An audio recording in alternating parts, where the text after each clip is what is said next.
Hello and welcome to the England Gambit. So originally I learned this from Gotham Chess, and I want to show you guys just in case you haven't seen it yet. So this is an opening as black you play. So they play d4, you go e5, they take and think they're getting a free pawn. You then go c6, they then go knight g3, you then put more pressure on the pawn with queen e7, they then go bishop to f4 to defend the pawn twice. You then go queen b4 check, and you're technically forking the bishop and the b2 pawn. They move back to defend their bishop, but you take the b2 pawn. They then try to defend the rook by playing their bishop here. Now this is a big mistake in the position. So you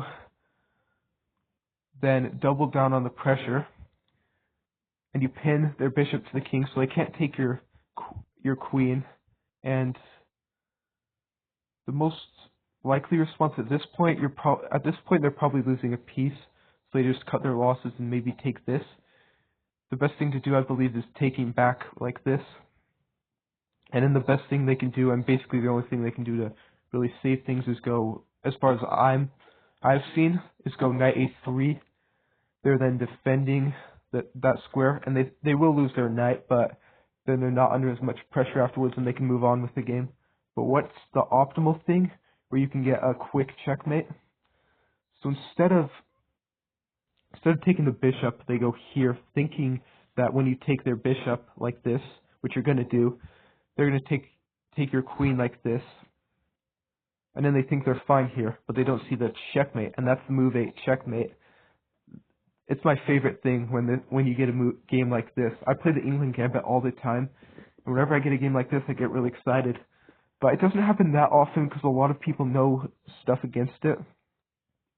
And when you're at the higher level like me, people don't fall for it as often, but it's a really fun trap to try, especially if you're a beginner. And I think you can still try it at the intermediate advanced level. But thank you so much for joining me and for being here. Thank you for all the support, and I'll see you next time.